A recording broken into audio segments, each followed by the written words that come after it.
المدح مثل العود الأزرق ما يمد ولا يساق إلا على قرم علومه بالفعول موكده. لا صدبوا جنب نصخيف وصدبوا كف الرقاق، علي الثمالي ما يجنب لين يبلغ مقصده.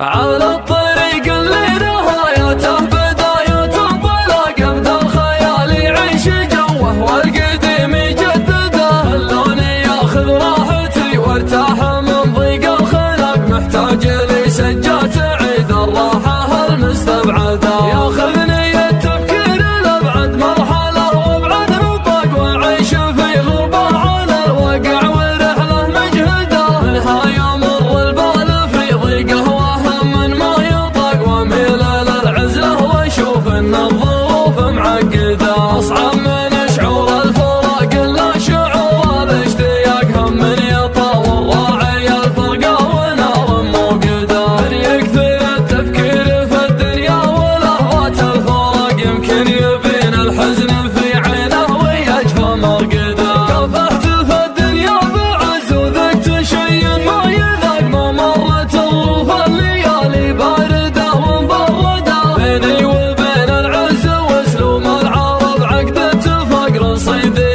اللي ما ملكته في بنوك الاصدى. رزقي وتوفيقي على الله خالق السبع الطبق، اعيش لحظتي ولا افكر في بكره وابعده. كم من سليم شكله معافى وتفكيره معاق، يمشي على البيضة برجلينه وعقله في يده. اللي ينفتح للشر باب يصير كانه في سباق، واللي نصيته في مجال الخير كانك تطرده. الخير والمعروف ما يجزى بصده وانشقاق، على الاقل اللي يتجمل فيك احد لا تجحده. هيا الرفيق اللي لي ضاقت علي الارض ضاق، يسعدني اللي شفته اسعد واحد الله يسعده. صدره خلي من الحسد والحقد واسلوب النفاق، لا شفته بقل ضيقة الخاطر عساني مفقده. المدح مثل العود الازرق ما يمد ولا يساق الا على قرم علومه بالفعول موكده. صدبوا جنب